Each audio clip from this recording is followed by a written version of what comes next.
Kitty Genovese, violée, torturée, tuée, ici, à New York, devant son propre immeuble. Près de 40 voisins ont entendu les cris. Personne n'a rien fait, personne n'a appelé les flics. Certains même regardèrent, comprenez-vous? Certains même regardèrent. Alors je sus ce qu'étaient les gens derrière tout leur faux fuir, toute leur bonne conscience. J'ai eu honte de l'humanité.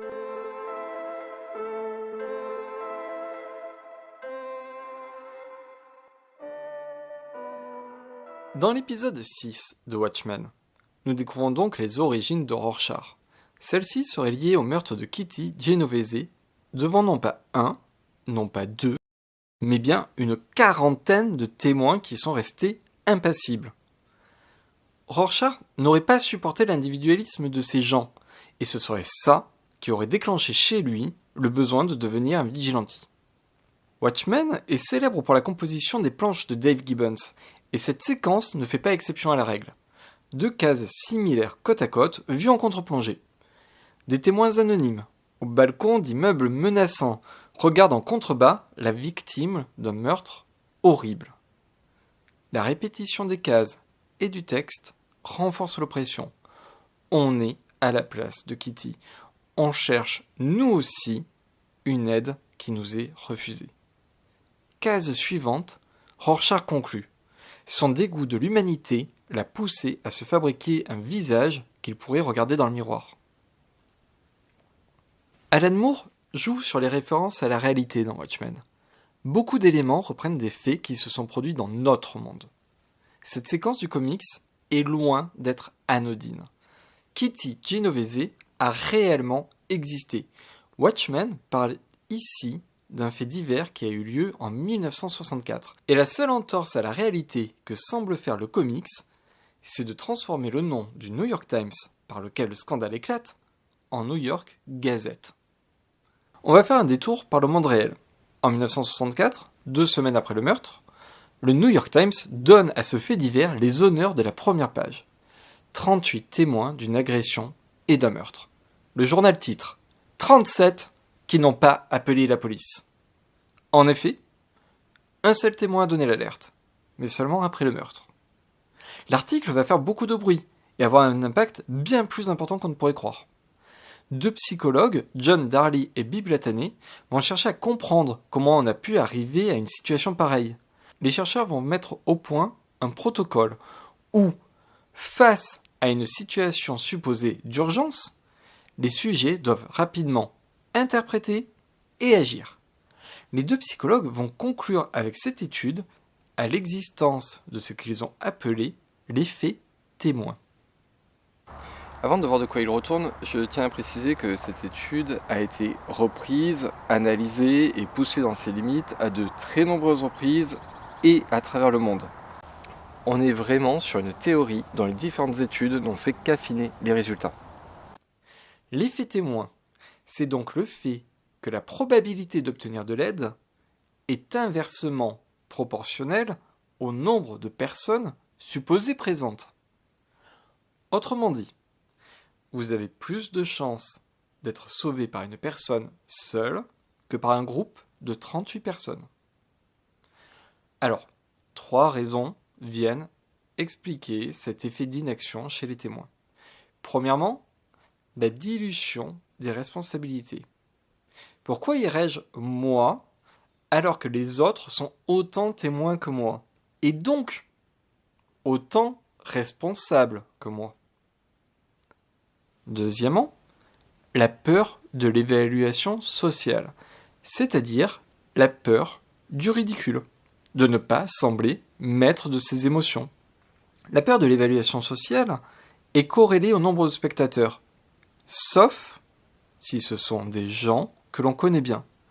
Dans quel cas, cette peur du ridicule diminue, voire disparaît. Troisièmement, l'influence sociale. Normalement, nous agissons en pilote automatique selon des schèmes de pensée. Devant une situation inhabituelle, nous ne trouvons pas de schème adéquat. Par exemple, si un pompier vous aborde dans la rue et vous dit « Bonjour, excusez-moi », vous interprétez immédiatement un début d'interaction sociale et commencez même sans doute à anticiper de l'aider. Mais si ce même pompier vient vers vous, mais il ne dit rien, et tout à coup, jette sur vous une grenouille.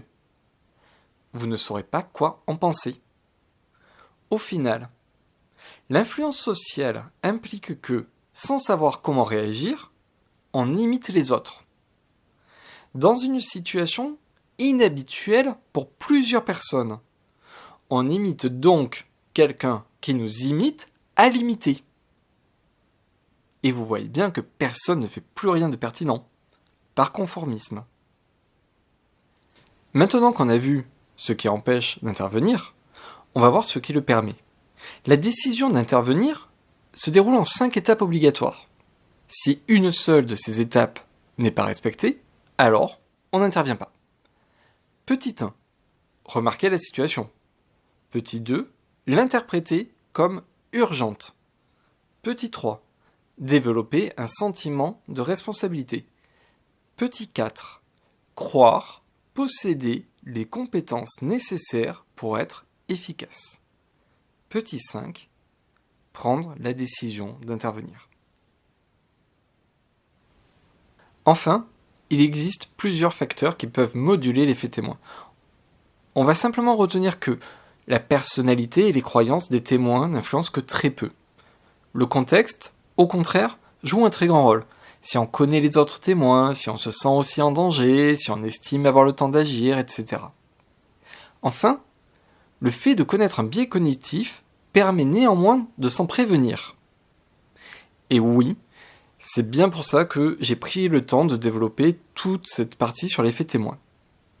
Alors, est-ce que l'effet témoin peut expliquer le comportement des habitants du quartier lors du meurtre de Kitty Genovese ? Eh bien oui, car l'article est en fait totalement mensonger. L'image que cet article dépeint est celle qu'on voit dans Watchmen, mais elle ne correspond en rien à la réalité des faits. Le quartier du Queens, où a eu lieu le crime, n'est pas du tout cette sorte de cité HLM avec des barres d'immeubles immenses. C'est un quartier résidentiel, où de petits immeubles de 3-4 étages côtoient des maisons et des commerces. Si la première attaque sur Kitty Genovese a pu être entendue par le voisinage, seules 6 personnes l'ont vue de plus ou moins loin. Et pour info, il est 3 heures du matin à ce moment-là, et aucun témoin n'a bien vu la scène, ni compris ce qu'il se passait réellement. Un témoin a même hurlé quelque chose, ce qui a fait fuir l'agresseur. Kitty a alors tenté de rentrer chez elle. Ce faisant, elle n'était plus visible depuis les fenêtres des témoins de la première attaque.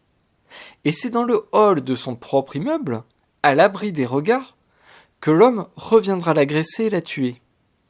Une voisine, prévenue par un habitant de cet immeuble, viendra à son secours. Mais trop tard. Kitty décède dans l'ambulance qui l'emmène à l'hôpital, et la police qui a été appelée pour la deuxième attaque commence alors son enquête.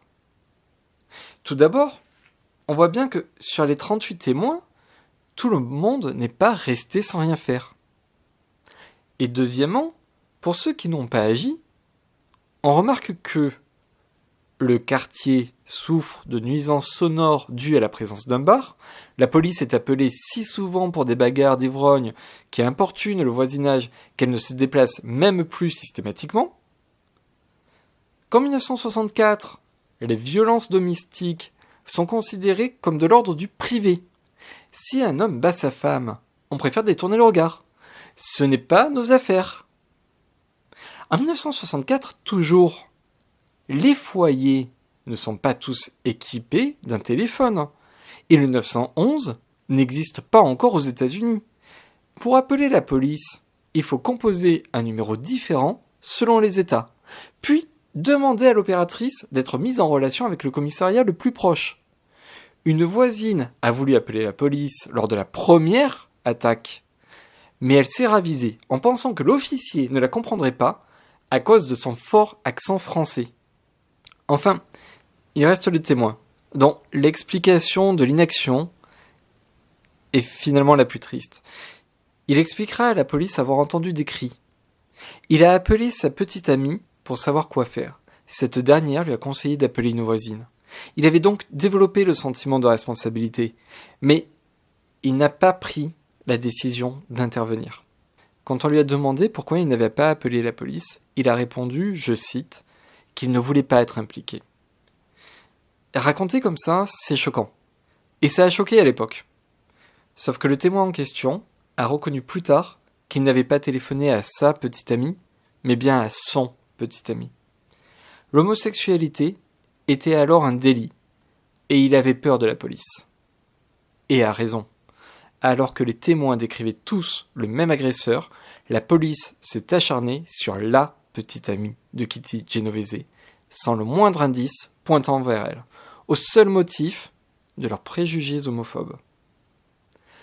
Le tueur sera arrêté quelques semaines plus tard, par hasard, pour un cambriolage. Le New York Times écrira un article pour établir la vérité, en 2004, soit 40 ans après les faits. Alors, que reste-t-il de l'individualisme détestable dénoncé dans Watchmen ? Eh bien, rien. Cette histoire est une fable, un conte urbain qui sert à faire peur aux potentielles victimes, et donc surtout aux femmes. Attention à ne pas te promener seule la nuit, car personne ne viendra te sauver. Mais ça signifie quoi, faire peur aux potentielles victimes ? C'est leur faire prendre conscience d'une menace, donc les responsabiliser.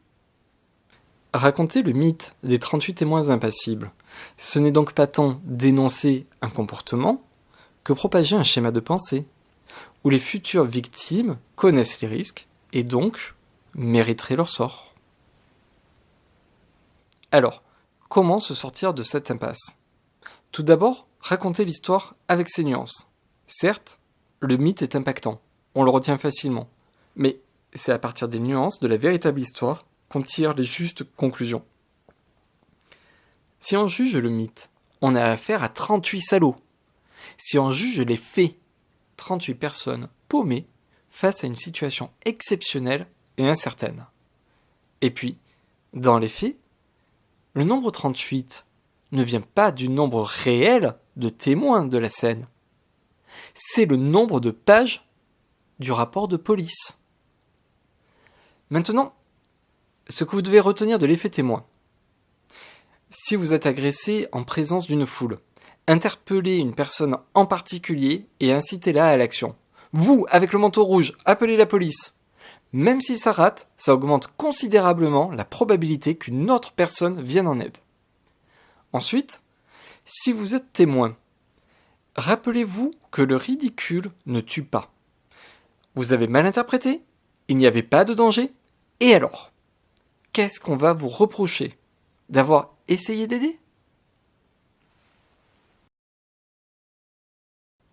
Pour en revenir à Watchmen, est-ce qu'on peut considérer que cette case fonctionne dans sa dénonciation de l'individualisme ? Tout d'abord, un exemple ne vaut pas une règle, et, pas de chance, Alan Moore s'est appuyé sur un exemple qui, justement, contredit son propos. Je n'ai malheureusement pas trouvé si les auteurs savaient, en 1986, que cette histoire avait déjà été débunkée dès le procès du meurtrier en 1967. Comme on l'a vu, les comportements adoptés par les témoins lors du meurtre de Kitty Genovese répondent parfaitement à l'effet témoin. Ce que cette affaire a montré, ce n'est pas que les gens sont des individualistes sans cœur, mais bien que si les gens sont éduqués à agir en cas de doute, alors on réduit le risque de non-assistance à personne en danger. Si, comme dans la réalité, l'article est faux, ce qu'on voit, c'est Rorschach qui se fourvoie dans sa lecture du monde, parce qu'il a été trompé par une information erronée.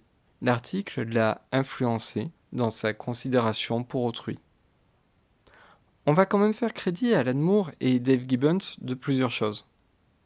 Comme Watchmen est une œuvre de fiction, on va considérer que, dans cet univers, le crime s'est déroulé exactement comme Rorschach le raconte. Puisqu'après tout, rien ne vient contredire cette version. Que nous dit alors le récit ? Tout d'abord, Rorschach raconte les faits tels qu'il les a lus dans le journal. Mais cela reste pertinent avec la psychologie du personnage. Rorschach croit en cette histoire. C'est tout ce qui importe. Si l'article est vrai, des milliers de gens ont eu connaissance de l'affaire et s'en sont offusqués. Et puis, ils seront passés à autre chose. À la limite, comme dans la réalité, des chercheurs ont certainement lancé des études pour comprendre le comportement des témoins. Mais combien de lecteurs du New York Gazette sont devenus des vigilantes en apprenant ce meurtre? Dans le cas où l'histoire est vraie, Rorschach a raison d'être horrifié, mais il reste pourtant seul dans sa réaction. La question qui est posée par cette séquence, ce n'est pas tant ce que les témoins ont réellement fait, que l'impact de cette idée sur Rorschach.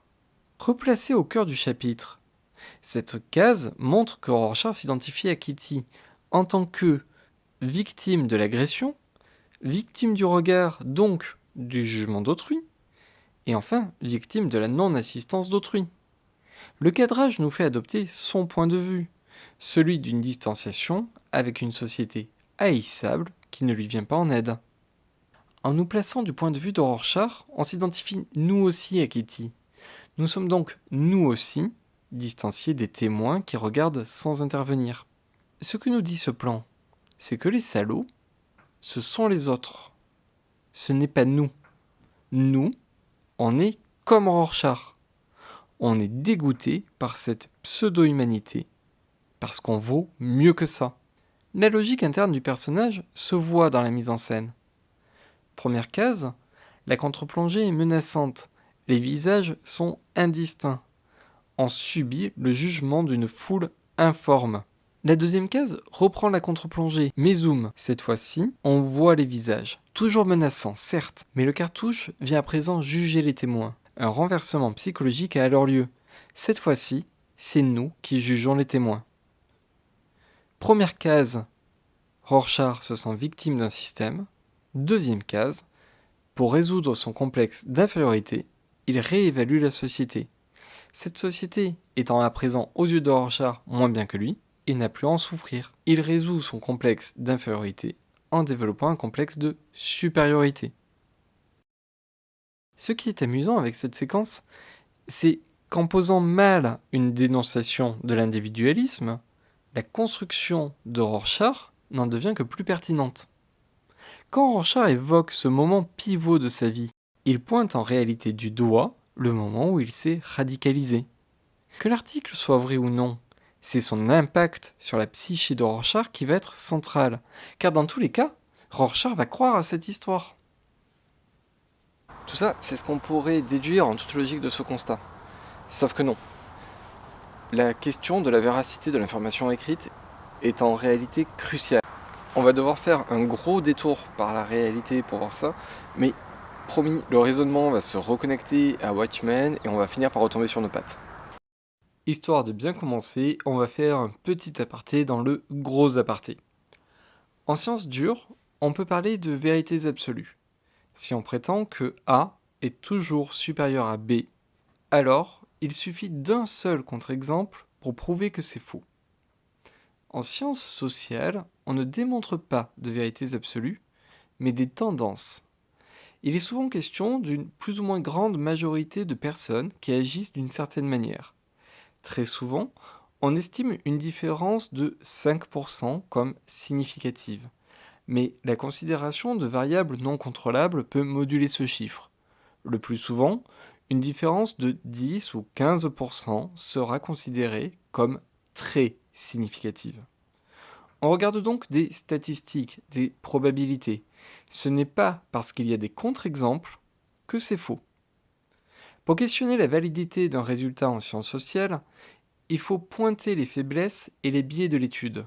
Pour prouver qu'une étude est fausse, il faut carrément la reproduire en rectifiant ou en compensant tous les biais détectés et obtenir des résultats significativement différents. À l'instar des autres sources de cette vidéo, vous pourrez trouver tous les chiffres et études que je vais citer, en lien dans la description, comme disent vos amis les youtubeurs. Dans le cas qui nous intéresse, l'article du New York Times relève de la mésinformation, c'est-à-dire une information dont on n'avait pas l'intention qu'elle soit fausse. C'est à différencier de la désinformation qui est produite afin de tromper et ou de manipuler. On peut regrouper mésinformation et désinformation sous le terme d'information fausse, qu'il ne faudra pas non plus confondre avec une fausse information, comme un article parodique du Gorafi par exemple. Quant au terme fake news, c'est un fourre-tout orwellien qui sert essentiellement à discréditer le contre-pouvoir que représente la presse. Mésinformation et désinformation partagent la même viralité, à savoir qu'une information fausse est 1,7 fois plus partagée qu'une vraie. C'est presque le double. Mais alors, comment expliquer cette différence ? Tout d'abord, il y a des phénomènes psychologiques bien connus, comme l'attrait pour la nouveauté, mais aussi et surtout l'impact émotionnel. Plus un contenu émotionnel est négatif, plus la réaction qu'il déclenche est forte. La viralité de l'information fausse est corrélée à la stupeur, l'anxiété et ou la colère qu'elle induit. On remarque ainsi que la colère augmente de 34% la viralité. En étudiant les motivations des partages, on s'aperçoit que le sentiment d'altruisme se démarque du reste. En fait, on est révulsé par une information à laquelle on croit et on se dépêche de la propager pour alerter à son sujet. La question de croire la dite information est essentielle. Ce qui se joue ici, c'est le biais de confirmation. Pour le résumer simplement, c'est la très forte tendance qu'on a à ne croire que ce qu'on veut bien croire. Dan Gilbert écrit dans son livre « Et si le bonheur vous tombait dessus ?» Quand la balance de notre salle de bain nous indique la mauvaise nouvelle, nous descendons et remontons de suite. Juste pour être certain que nous n'avons pas mal lu l'écran ou mis trop de pression sur un pied. Mais quand elle indique une perte de poids, le Saint Graal, ça nous met de bonne humeur pour le reste de la journée. En acceptant d'office les preuves quand cela nous arrange, et en insistant plus dans le cas contraire, on fait subtilement pencher la balance en notre faveur. Je ne vais pas rentrer dans le détail parce qu'il s'agit d'un concept plutôt facile à appréhender. Sachez juste qu'on étudie ce phénomène depuis les années 60 et qu'on a pu établir qu'on fixait des normes plus sévères pour accepter les idées et opinions qui vont à l'encontre des nôtres. Et on fait la même chose vis-à-vis des informations politiques. Les arguments de l'adversaire politique trouvent rarement grâce à nos yeux. Et à contrario, nous ne cherchons pas les faiblesses des arguments issus de notre propre camp. Si cela vous intéresse, je vais vous inviter à simplement lire la page Wikipédia sur le biais de confirmation. Il n'y a pas tout ce bazar de statistiques à étudier et ça approfondit le sujet tout en restant très accessible. Je rajouterai simplement quelque chose que j'ai appris par mes études et qui explique pourquoi l'effet de confirmation existe. On va faire un petit exercice très simple. On va faire 2 petits calculs mentaux niveau 6e. Le premier calcul est 2 fois 4. C'est bon ? Vous l'avez ? Ok. Alors, on va faire le deuxième calcul. Racine carrée de 19. Là, vous avez normalement mis un peu plus de temps à répondre. Si vous vous êtes plus concentré, si vous avez mis plus d'efforts pour calculer racine carrée de 19, c'est le signe que votre cerveau a consommé plus d'énergie pour travailler que lors de l'opération 2 fois 4. Le cerveau est un muscle, et pour sa consommation d'énergie, il fonctionne comme tous les autres muscles. Le corps humain fonctionne de manière très optimisée, en modulant 2 paramètres qui sont opposés, la longévité et la performance. Dans l'idée, il doit être capable de marcher longtemps, mais de pouvoir taper un sprint en cas de danger. L'énergie disponible pour le sprint ne doit pas être trop consommée par la marche, parce qu'on ne sait jamais quand on va en avoir besoin. Le cerveau fonctionne de cette manière lui aussi. Il va toujours chercher à faire le moins d'efforts possible, afin de préserver les réserves d'énergie. Imaginez que, devant chaque propos politique, vous réfléchissiez à la pertinence du propos et du locuteur, en pesant le pour et le contre, pour établir si vous êtes plutôt d'accord avec le propos, oui ou non. Ce serait insoutenable. Le biais de confirmation sert notamment à ça, à ne pas consommer inutilement de l'énergie. Au cas où, par exemple, un connard viendrait vous demander de faire un calcul mental. Chose dont il n'est pas question dans Watchmen, mais qu'on ne peut ignorer aujourd'hui, C'est le rôle de chambre d'écho que jouent les réseaux sociaux. Les algorithmes vont d'une part nous ranger dans une bulle de pensée qui nous correspond, et d'autre part mettre en avant les posts qui ont le plus fort potentiel d'interaction et de viralité. En gros, on se retrouve dans un entre-soi qui va entretenir et stimuler les émotions, notamment la colère, d'un public qui est déjà réceptif. On prêche des convertis. Vous devinez comment les chambres d'écho produisent de facto des propos de plus en plus radicaux, puisqu'il y a une course à la nouveauté et au sensationnalisme pour obtenir la viralité.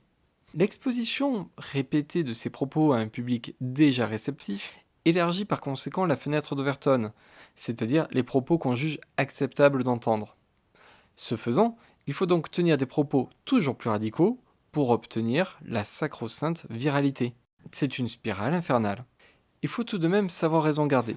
On parle ici de radicalisation dans le sens d'un déplacement vers les extrêmes, mais on ne va pas tous devenir des terroristes parce qu'on est sur Facebook. La tendance générale, c'est plutôt l'idée que si la politique ça allait de 0 à 20 et que vous vous situez à 14, à terme, ce genre de chambre d'écho peut vous faire migrer jusqu'à 16. Mais sur ces chambres d'écho, il y a tout de même une différence notable entre la droite et la gauche. Et ça concerne justement les informations fausses, comme cette histoire de 38 témoins pour le meurtre de Kitty Genovese. L'étude de Peter Thornberg et Juliana Choueiri-Wendupartizlai, qui a analysé 32 millions de tweets à travers 26 pays, montre que plus on est à droite, plus on partage d'informations politiques fausses. Or, dans son étude Pourquoi croyons-nous aux fake news, Catherine Beauvais établit que l'adhésion aux informations fausses non politiques se fait principalement aux deux extrêmes de l'échiquier politique, c'est-à-dire là où on retrouve le plus de méfiance vis-à-vis du système. Comment expliquer alors que l'extrême gauche ne propage pas beaucoup d'informations politiques fausses alors qu'elle le fait autant que l'extrême droite dans le cas des informations fausses non politiques?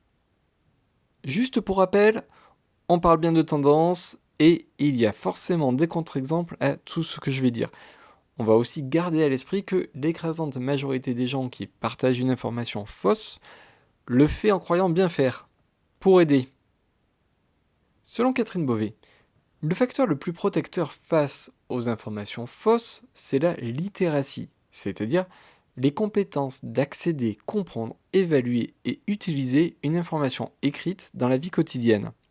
Par exemple, pour faire cette vidéo, je m'appuie sur des articles qui peuvent paraître pointus. Pointu. Alors moi j'entends ce mot sans arrêt dans la bouche de tous mes clients. Alors maintenant, tout le monde veut du pointu. Mais qu'est-ce que c'est? Mes études en sciences et en psychologie font que je peux évaluer quels articles paraissent sérieux ou non sur ce type de sujet. En revanche, n'importe quel article sur des moteurs à combustion sera trop pointu pour moi. Alors mais qu'est-ce que ça de pointu? Je n'y connais rien en moteur. Je suis donc plus prompt à croire un article sur internet montrant par exemple qu'on peut modifier sa voiture pour avoir un moteur à eau fonctionnel, parce qu'au fond, je n'ai pas les compétences pour voir les faiblesses argumentatives de cet article. Et donc, je risque davantage de faire un mauvais usage de cette information, notamment en la partageant alors qu'elle serait fausse. Ma littératie est donc plutôt bonne en sciences humaines et sociales, mais déplorable en mécanique automobile. Donc, face à une désinformation comme prenons au hasard l'origine d'une nouvelle maladie telle que le Covid en 2020, personne n'a assez de littératie sur la question puisque la maladie vient d'apparaître. Donc les deux extrêmes tombent tous les deux dans le panneau. En revanche, dans le cas des informations politiques fausses, il faut bien croire que l'extrême gauche a suffisamment de littératie politique pour justement s'en prémunir et ne pas le propager.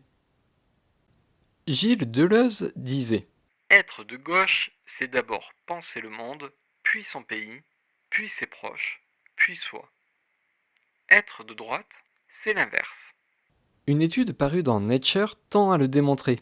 Ideological Differences in the Expanse of the Moral Circle analyse beaucoup de paramètres.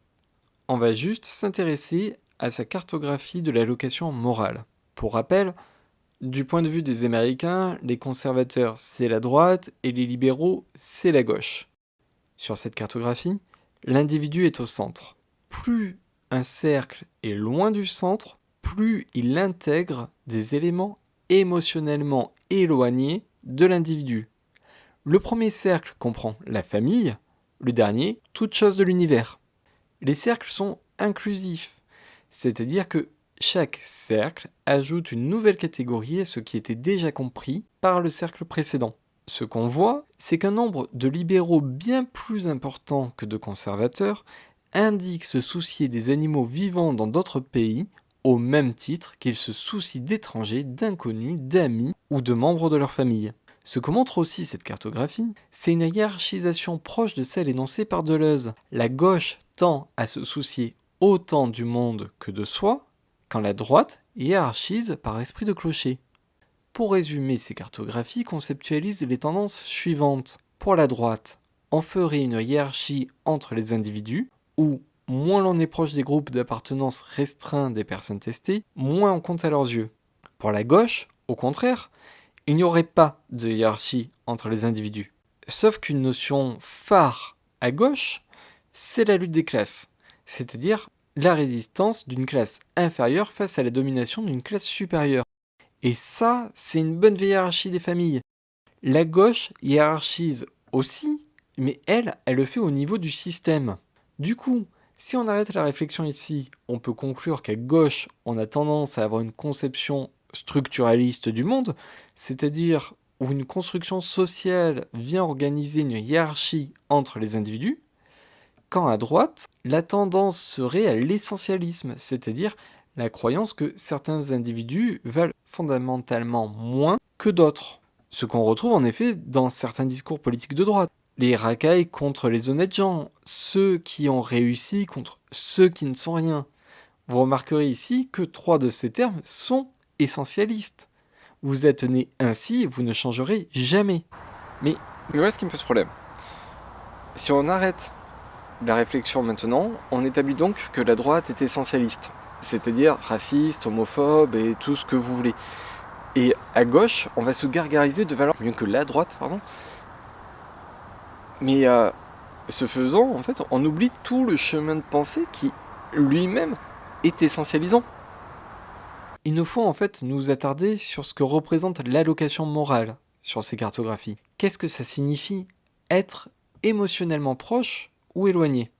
L'allocation morale utilisée ici est à rapprocher d'un amalgame de compassion, d'empathie et de sympathie. Pour simplifier, on va dire qu'il s'agit de différents degrés du sentiment d'empathie. Les cartographies ne montrent pas une hiérarchie des individus du point de vue des sujets testés, mais la répartition de leur empathie en fonction de leur opinion politique. À gauche, on place autant d'empathie pour des inconnus que pour des proches. À droite, l'empathie des personnes testées se dilue avec la distance sociale. Autrement dit, loin des yeux, loin du cœur.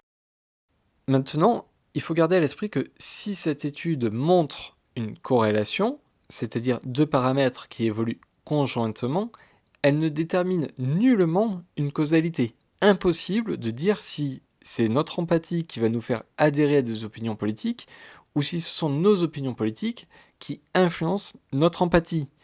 Pire, empathie et opinion politique peuvent très bien être chacune la cause de l'autre, simultanément.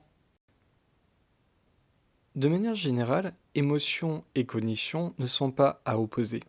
On va faire un petit distinguo pour savoir de quoi on parle. Un sentiment, c'est stable dans le temps. Être amoureux, par exemple. Une émotion, c'est un état transitoire et éphémère, qui est souvent conscientisé par la turbulence physiologique qui l'accompagne. Pleurer parce qu'on est triste, par exemple. Mais l'émotion peut aussi être extrêmement fugace, au point de rester inconsciente.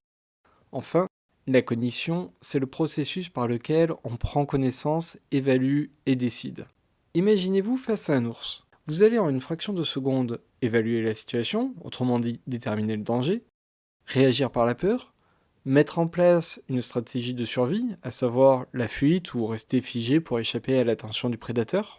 Et dans ce cas de figure, c'est bien l'émotion de peur qui a guidé votre cerveau vers les stratégies adéquates. Si vous aviez ressenti de la colère, vous seriez allé vous battre contre un ours. De la même manière, si vous rattrapez par réflexe un verre qui tombait par terre, c'est parce que votre peur est venue booster hormonalement votre corps pour être assez rapide dans votre geste. Dans ces 2 cas, l'émotion est venue pondérer la cognition. Mais à l'inverse, si vous vous sentez mieux après avoir parlé de quelque chose qui vous tracasse, c'est la cognition qui vient pondérer l'émotion. Alors, comment cette relation se traduit dans le champ politique ? Eh bien, c'est là où le bât blesse. C'est à la racine même, à la formation des opinions politiques. Produire une opinion politique, c'est faire acte de cognition sur un sujet politique. Sauf qu'il y a un piège. Si je vous demande s'il faut légaliser le cannabis ou interdire la vente d'alcool, vous allez produire de facto une opinion politique. Pourtant, vous n'avez nullement toutes les informations nécessaires pour construire votre réflexion de manière éclairée. Dans cette partie de la vidéo, je vais m'appuyer sur un mémoire qui résume les théories qui nous intéressent. Émotion, connaissance et raisonnement politique, le cas des militants des partis politiques de droite et de gauche, écrit par Frédéric Lévesque. Une difficulté intrinsèque à la politique est le nombre de variables et d'alternatives possibles, qui sont bien trop nombreuses pour les prendre toutes en compte. Dans la formation d'une opinion, on subit obligatoirement une double contrainte. D'une part, le manque d'informations pertinentes, et d'autre part, le manque de capacité à manipuler ces informations. Kahneman et Tversky posent la théorie des heuristiques, c'est-à-dire de raccourcis mentaux dans l'élaboration des opinions qui permettent de compenser et d'apporter une résolution à un problème complexe. Quand on dispose de peu d'informations, plutôt que de se lancer dans une tâche mentale longue, complexe et coûteuse en énergie, on va utiliser ces raccourcis pour obtenir une réponse satisfaisante. On en revient au final au fait que le cerveau est un muscle qui gère sa consommation d'énergie disponible. Être en tension consomme beaucoup d'énergie, le cerveau va donc chercher à se débarrasser de la tension le plus rapidement possible. C'est la même logique que si je vous demande de calculer pi au carré. Vous allez simplement faire 3,14 fois 3,14 égale 9,4 à peu près. C'est une réponse satisfaisante, mais fausse.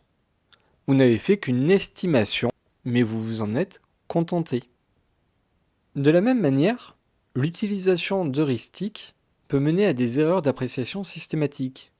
L'heuristique est un raisonnement court, mais risqué, qui se substitue au raisonnement long, mais sûr. Comme pour pi au carré, c'est une estimation qui permet de se soustraire à la tâche énergivore. On trouve 3 types d'heuristiques. La représentativité, c'est l'association à un événement similaire. La disponibilité, c'est la fréquence ou la probabilité estimée du fait constaté. Et enfin, l'ancrage-ajustement, c'est simplement une comparaison. Dans le modèle de Snyderman, Brody et Tellock, les auteurs remarquent que la constance des opinions est fortement influencée par le niveau d'éducation et par le degré d'information politique. Le type d'heuristique choisi dépendrait par ailleurs du degré d'information politique. Les affects et la sophistication politique jouent ainsi un rôle important dans le raisonnement politique par heuristique. Les sujets qui ont moins de connaissances politiques utilisent davantage leurs affects pour produire un raisonnement politique, alors que les sujets plus connaisseurs vont davantage prendre en compte leur cognition en plus de leurs affects. Pour le dire autrement et résumer, dans la construction d'une opinion politique, nous utilisons tous, par défaut, nos émotions. Et c'est seulement si nous avons des connaissances sur le sujet que nous pondérons notre opinion par un raisonnement intellectuel. Pour conclure cette partie sur la manière dont tout ça s'articule, je vous demanderai de garder à l'esprit qu'il s'agit forcément d'une simplification dans un souci pédagogique. La radicalisation est un sujet complexe qui fait intervenir bien plus de facteurs que ceux que j'ai cités ici. Une fois cela précisé, on peut récapituler. Pour gérer au mieux sa consommation d'énergie, le cerveau emploie des heuristiques, c'est-à-dire des raccourcis cognitifs. La prise de décision, telle que l'établissement d'une opinion politique, repose donc par défaut sur une estimation satisfaisante plutôt que sur une analyse et une réflexion coûteuse en énergie. Ces estimations sont par définition plus sujettes à l'erreur qu'une réflexion articulée. De plus, toujours par souci d'économie d'énergie, nous avons tous un biais de confirmation qui nous pousse à ne pas remettre en question une information avec laquelle nous sommes d'accord a priori. Mais ce biais nous pousse aussi à discréditer une information avec laquelle nous ne sommes pas d'accord a priori. Dans une société capitaliste comme la nôtre, être de gauche implique une plus ou moins grande remise en question de cette société. Pour articuler cette remise en question, c'est-à-dire pour chercher à discréditer la société capitaliste, les partisans de gauche doivent s'éduquer sur des questions politiques. Ce faisant, ils se constituent une littératie ou à minima une cognition politique. A contrario, plus on est à droite, moins on a besoin de remettre en question l'ordre établi. Il est donc moins utile de se constituer ce capital cognitif politique. Or, pour former nos opinions politiques, nous reposons tous, par défaut, sur nos émotions. Ce n'est que la cognition politique, c'est-à-dire l'apprentissage et l'articulation des connaissances, qui permet de venir compenser et pondérer ces opinions émotionnelles. On peut résumer les éléments précédents par le fait qu'à gauche, on est obligé de s'éduquer sur la question politique pour se rassurer face à ses propres a priori. Mais la connaissance acquise va permettre de prendre plus de recul par rapport aux informations. Ce recul peut s'observer dans l'allocation morale pour laquelle les partisans de gauche vont beaucoup plus relativiser la valeur émotionnelle des individus. On retrouve alors une conception plus émotionnelle à droite, où l'allocation morale est répartie parmi les individus selon un référentiel qui n'est autre que leur propre personne. À gauche, l'intellectualisation efface ce référentiel personnel. En l'absence de ce référentiel, on retrouve donc l'idée que chaque individu se vaut. Autrement dit, pour les questions politiques, on voit deux tendances. À droite, on se repose essentiellement sur ses émotions, et ce faisant, on estime les autres par rapport à soi, quand à gauche, on applique une couche de raisonnement sur les émotions. On va donc se décentrer pour que l'intellectualisation paraisse plus juste. On estime alors les autres entre eux et non par rapport à soi. Par ailleurs, nous sommes d'autant plus sensibles à une information politique fausse qu'elle entre en résonance avec nos a priori et nos émotions. La colère augmente de 34% la viralité d'une information, ce qui fait qu'une information fausse est 1,7 fois plus virale qu'une vraie, notamment parce que les gens s'indignent de l'information en question et par altruisme la partagent à leurs proches pour les prévenir et les protéger. Les partisans de gauche ayant eu besoin de se constituer une littératie politique pondèrent mieux leurs opinions par la raison. Ils vont donc mieux repérer l'information fausse, mais aussi adopter un comportement moins impulsif, c'est-à-dire moins émotionnel, qu'un partisan de droite. Résultat, plus on est à gauche, moins on propage d'informations politiques fausses. Sur les réseaux sociaux, la combinaison de tout ça avec les algorithmes qui récompensent la viralité crée des chambres d'écho qui élargissent la fenêtre d'Overton. Cela pousse à tenir des propos progressivement de plus en plus extrêmes. En se reposant sur les biais cognitifs tels que le biais de confirmation et sur le manque de protection par la littératie, on comprend comment les propos de plus en plus extrêmes sont progressivement tolérés, acceptés, puis intégrés. L'individu devient alors acteur de sa propre radicalisation, dans le sens où il met en place des comportements pour résoudre le problème qu'il perçoit. Il va par exemple partager l'information fausse pour prévenir ses proches. Le hic, c'est qu'il est confronté à son propre échec, puisqu'il cherche à résoudre un problème qui n'existe pas pour les autres. Il se retrouve alors isolé dans une bulle de pensée, mais toujours désireux de résoudre un problème qui est une source de tension pour lui. En provoquant une panique morale, on voit comment l'information fausse vient pousser l'individu à agir de manière de plus en plus forte pour protéger les siens. On se retrouve donc avec des gens quelque part bien intentionnés qui pensent aider leurs proches en les protégeant d'une menace, mais en partageant une information fausse qui fait plus de mal que de bien. On voit bien ici le rôle central des informations fausses dans ce type de radicalisation politique à droite. On notera néanmoins qu'on s'est concentré sur un cas de radicalisation particulier, mais pas sur la radicalisation de manière générale. Pour une radicalisation à gauche ou religieuse, d'autres systèmes peuvent être mis en jeu. Mais comme vous vous en doutez, si j'ai passé autant de temps sur le processus de radicalisation, c'est parce qu'il est particulièrement applicable au cas de Rorschach. Pour la partie qui vient, je vais être obligé de déborder un peu de la simple page que nous avons étudiée jusqu'ici.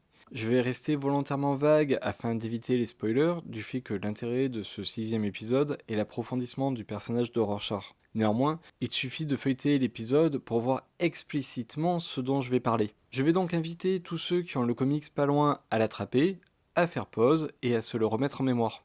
Quand c'est bon pour vous, c'est parti pour de la psychologie de comptoir sur un personnage de fiction. On remarque facilement dans le discours de Rorschach que plus on lui ressemble, plus il montre d'empathie. Cela se voit à travers le premier vigilante avec lequel il va faire équipe, mais aussi et surtout avec la désignation d'un autre membre des Watchmen comme étant le plus perspicace. Comprendre celui qui voit le monde tel qu'il est, c'est-à-dire tel que Rorschach le voit aussi. Dans les deux cas, la question de la radicalité est centrale pour Rorschach. À ses yeux, si l'on est modéré, on est dans l'erreur. On remarquera au passage que lorsque Rorschach évoque l'autre Watchman le plus radical, il parle non seulement de son admiration pour lui, mais en le caractérisant, Rorschach dévoile ses propres valeurs. Le personnage glorifie l'idée d'œuvrer au nom d'un bien supérieur qui ne serait pas compris des autres. Il reconnaît son propre raisonnement dans les actes de l'autre vigilante. Et à partir de là, il va avoir de l'estime pour lui. Ce qui est intéressant avec cet épisode, c'est que la dualité y est partout. Rorschach s'y compare consciemment aux autres vigilantes, mais aussi inconsciemment aux victimes. Plusieurs événements ayant fait des victimes sont rapportés par le personnage, mais il y en a deux où il s'intéresse à la victime, et pour ces deux cas, il est facile de voir comment ils font écho à sa propre vie. Il n'exprime pas d'empathie pour des victimes d'un système, il n'en parle même pas. Mais un enfant victime d'un adulte et d'une non-assistance à personne en danger, ça le révulse. Rorschach montre de l'empathie pour qui a connu la même expérience que lui, et estime ses pairs en fonction des valeurs qu'il partage avec lui. Et pour tous ceux qui ne correspondent pas à ces deux catégories, n'importe quel extrait de son journal montre bien le mépris que Rorschach ressent pour tous ceux qui ne lui ressemblent pas. J'ai vu son vrai visage. Les rues sont des caniveaux géants, et les caniveaux sont pleins de sang. Et quand enfin les égouts déborderont, toute la vermine sera balayée. La crasse accumulée de leur sexe et de leurs crimes moussera jusqu'à leur taille. Et toutes les putes et les politiciens lèveront la tête et crieront « Sauvez-nous !» Et dans un murmure, je dirai « Non !» Maintenant, le monde entier est au bord du gouffre et regarde l'enfer à ses pieds. Tous les libéraux, les intellos, les démagos. Et tout d'un coup, plus personne trouve rien à dire. En dessous, cette ville infâme qui hurle comme un abattoir rempli d'enfants dégénérés. Et la nuit pue la fornication et la mauvaise conscience. Le constat est sans appel. Rorschach répartit son allocation morale en utilisant sa personne comme référentiel. On peut alors supposer, à partir de cet indice, qu'il se situe à droite sur l'échiquier politique.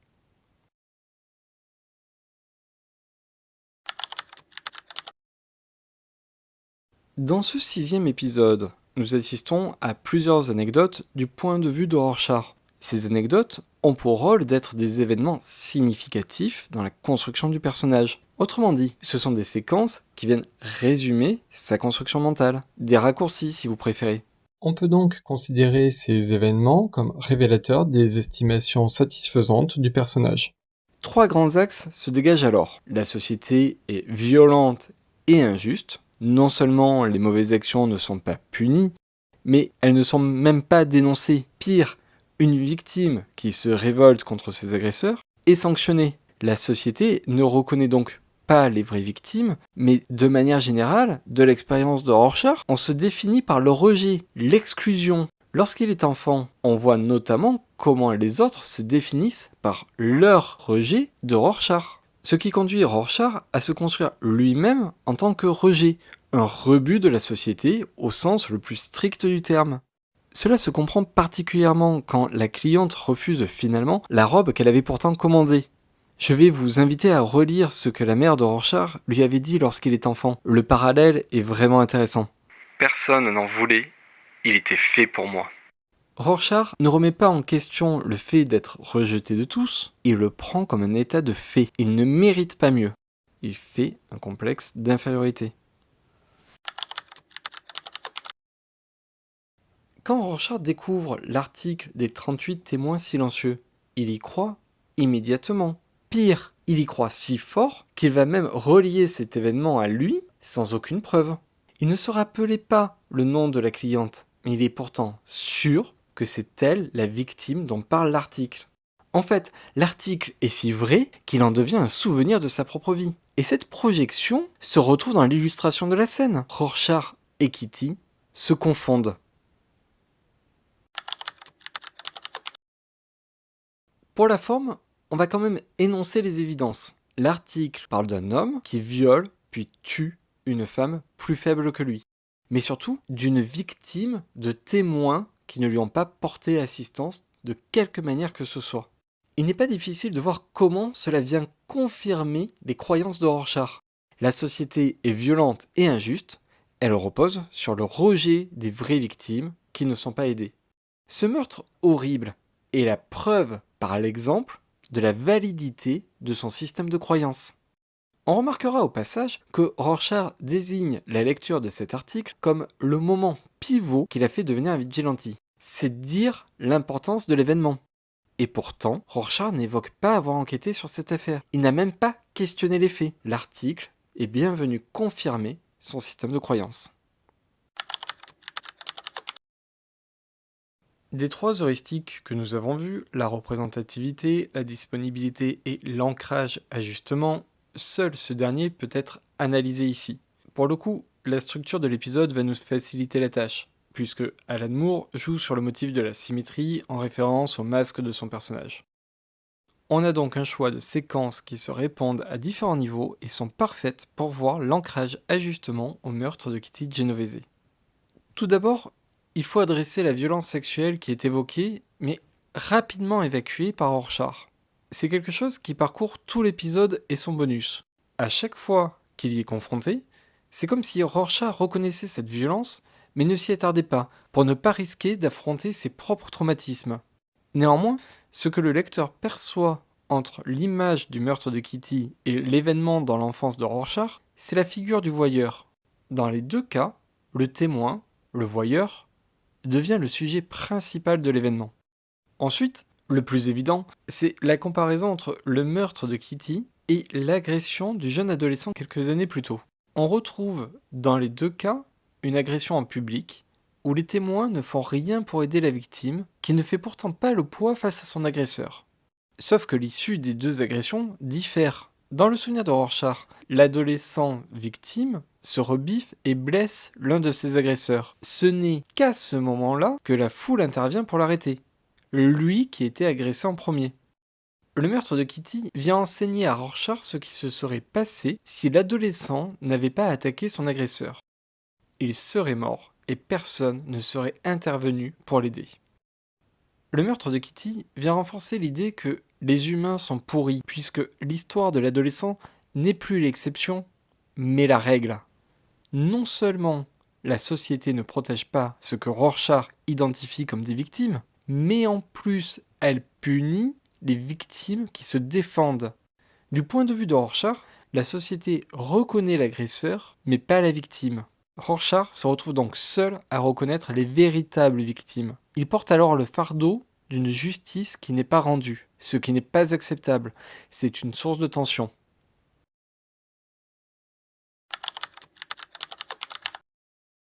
À aucun moment, Rorschach n'indique avoir fait des recherches pour comprendre pourquoi, ou plutôt comment, le meurtre de Kitty Genovese a pu avoir lieu.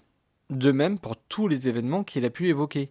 Pire, il ne contextualise jamais la pauvreté du quartier, les comportements qui étaient tolérés à une époque, les antécédents. Rien ne vient expliquer ou nuancer. Les choses sont comme elles sont, les gens sont comme ils sont. C'est tout. Cette absence d'analyse sociale ou politique, même de bas étage, montre l'absence de littératie et de cognition politique chez Rorschach. Il a ses certitudes et s'en contente.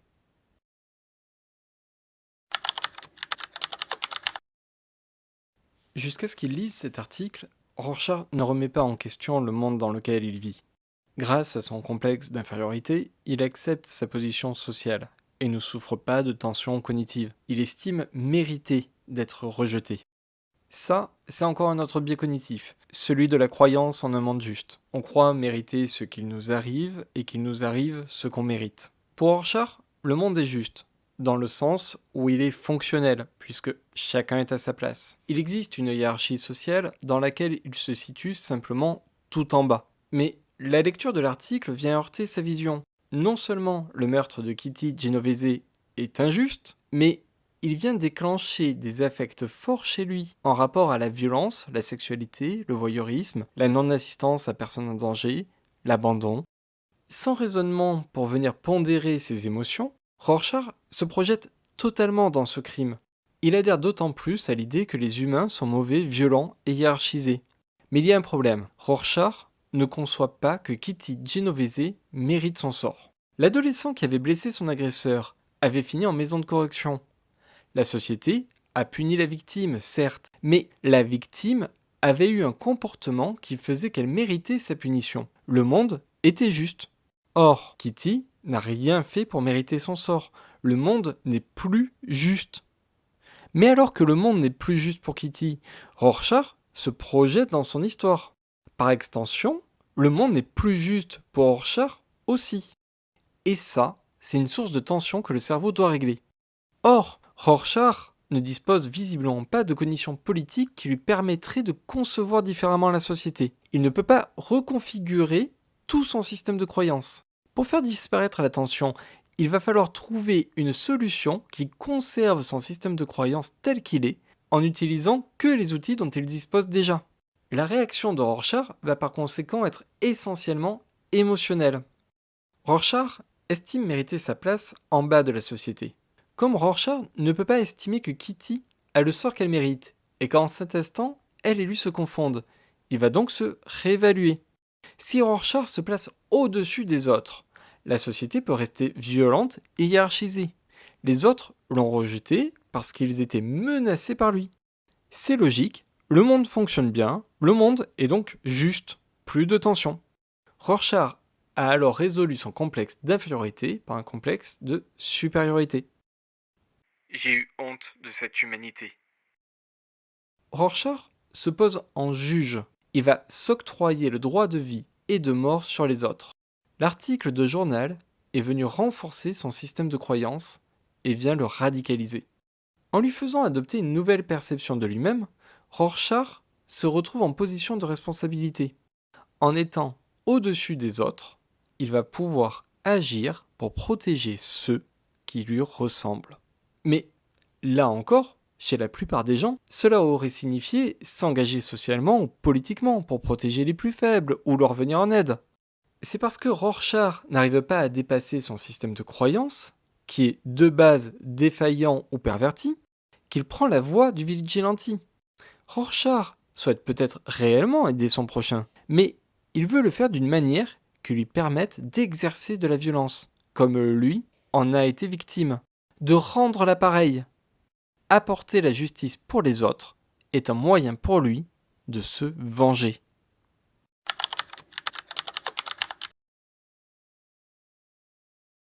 En tant que lecteur de comics contemporains, on est tellement habitué à voir des versions grim and gritty de Batman qu'on rate facilement le fait que Rorschach soit un vigilante d'extrême droite. Cette séquence participe à cette mauvaise lecture de l'œuvre. En nous mettant du point de vue de Kitty, les auteurs nous mettent en réalité du point de vue projeté par Rorschach. Nous ne sommes pas tant dans le crime, le meurtre, que dans son idée du crime, le scandale des 38 témoins.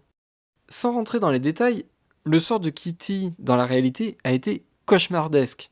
Mais le récit de Rorschach éclipse cette horreur pour s'attarder sur ce qu'il estime être un mal supérieur, la non-assistance des témoins.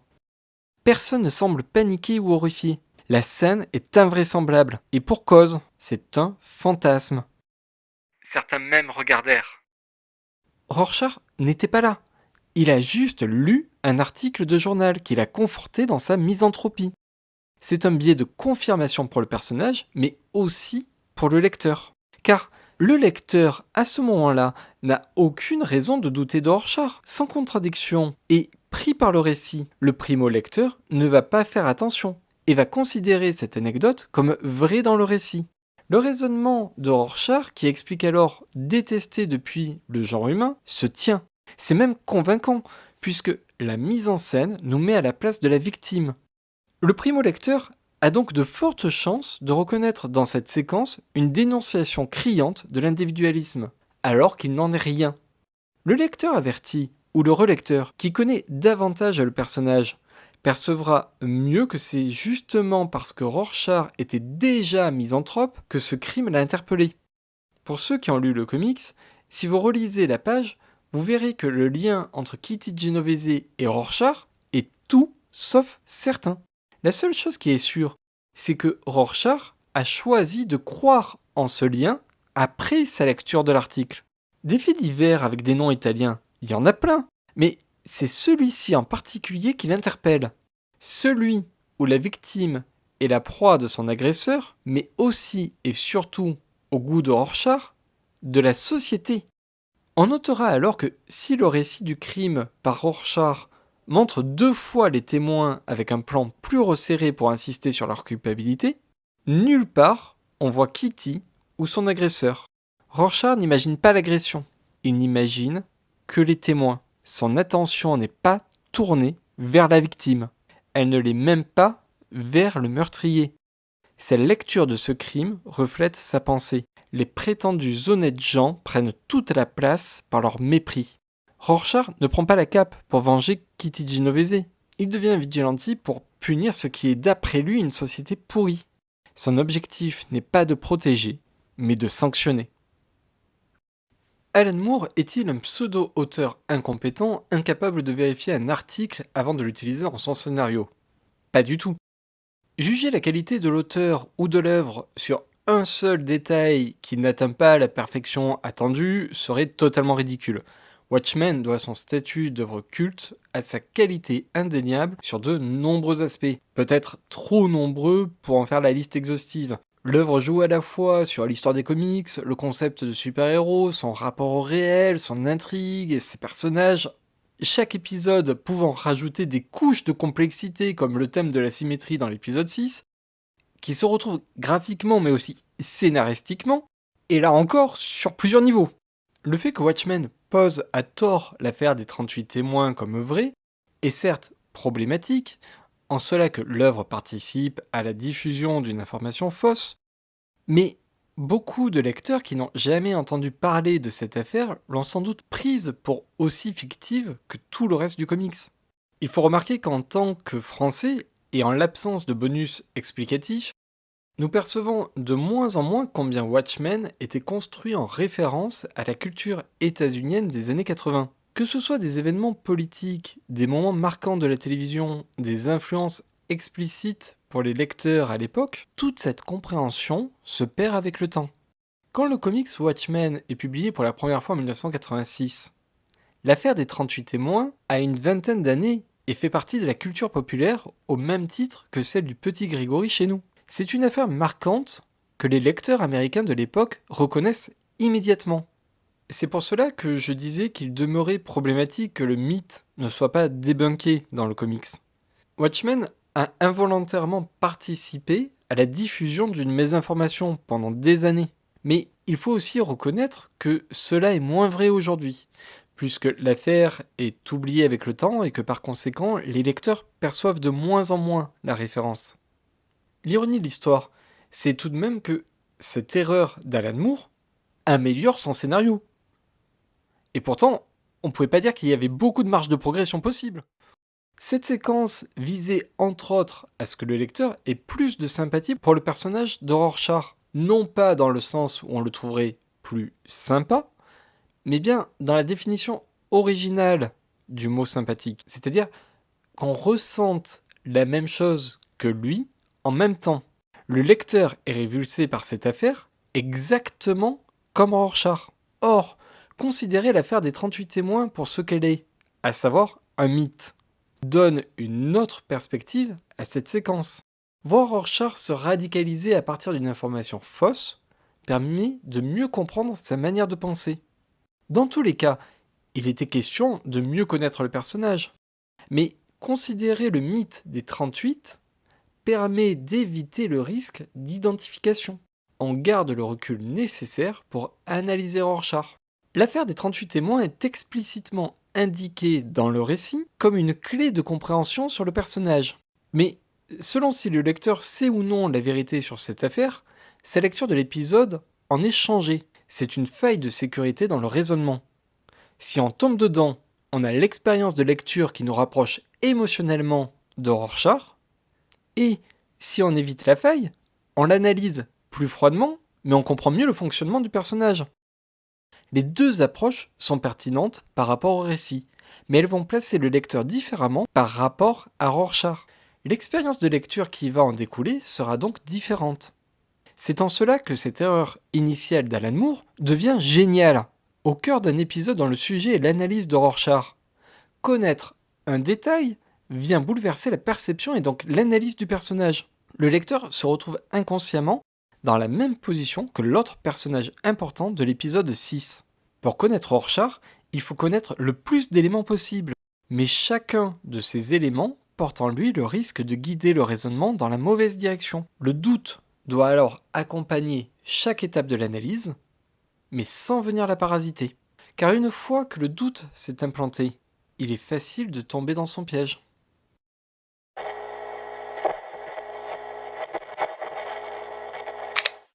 L'anecdote peu crédible à propos de Kitty Genovese lui sert évidemment d'auto-justification. C'est parfaitement simple, le cas est élucidé. Vous le découvrirez.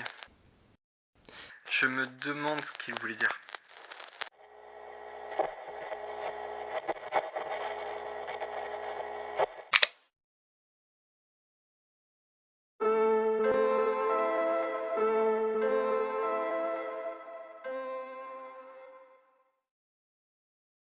Si vous êtes encore là, merci beaucoup. Cette vidéo était un peu longue à faire du fait qu'elle n'était pas du tout prévue. Cette vidéo sur Watchmen sert donc en fait de préquel à une très grosse vidéo qui sera découpée en 4 parties sur Omega the Unknown, que vous ne connaissez sans doute pas ou très peu et qui est en fait passionnant à étudier, passionnant à lire, passionnant à étudier de toute façon. Et il s'avère qu'en fait dans ce bouquin-là, dans The Omega the Unknown, je voulais... j'étudie une séquence en particulier où il y a une case qui ressemble à celle de Watchmen. Et je m'étais lancé dans une analyse comparative en fait des deux œuvres, en fait, des deux cases de chaque bouquin. Pour expliquer en quoi elles se ressemblaient, en quoi elles étaient différentes, et le propos de chacune.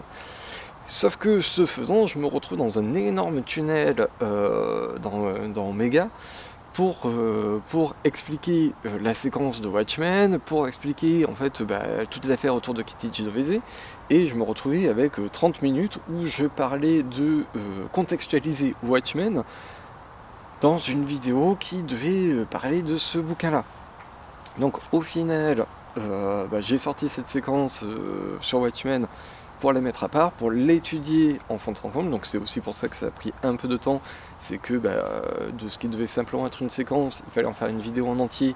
Donc j'ai dû travailler autour, et tout le truc de toute l'étude de la radicalisation, elle n'était pas du tout prévue à la base. Donc ça, c'est simplement le développement de l'analyse de la case de Watchmen en elle-même, pour constituer une vidéo en elle-même. Et mon tabouret est en train de s'enfoncer dans le sol. Ça n'a rien à voir, mais c'est pour vous donner un peu de contexte aussi. Bref. Donc voilà. Donc du coup, on aura cette vidéo sur Watchmen qui peut fonctionner séparément, individuellement, et qui servira aussi de préquel aux vidéos sur Omega, puisque du coup l'analyse dans Omega elle existe toujours, mais simplement au lieu de contextualiser Watchmen, je renverrai à cette vidéo que vous venez de voir. Voilà. Pour Omega The Unknown, je ne sais pas quand ce sera publié, parce que bah, du coup, le temps d'enregistrer la voix off, de tourner tout ça, et de faire le montage, voilà, sachant que on est sur quelque chose qui, tout assemblé, devrait durer entre 4 heures et 6 heures et demie, je dirais. Voilà, parce qu'il y a vraiment énormément de choses à dire et que c'est vraiment passionnant à plein de niveaux. On sera pas du tout sur de la psychologie comme aujourd'hui, on sera peut-être un peu plus comme la vidéo sur le fantôme du Bengale où il y a de l'histoire éditoriale. Donc là, si vous voulez, le fantôme du Bengale, ça partait sur la géographie, Watchmen, ça partait sur la psychologie. Omega The Unknown, on va rester plus dans l'histoire éditoriale et de l'analyse pure et dure. Il y aura d'autres sujets où je vais laisser la surprise. Voilà, il y aura d'autres domaines d'études qui vont intervenir, mais ce ne sera pas la psychologie ni la géographie cette fois-ci. Voilà, ce sera passionnant et ce sera quand ça sortira. Voilà. En tout cas, j'espère vous revoir pour Omega The Unknown.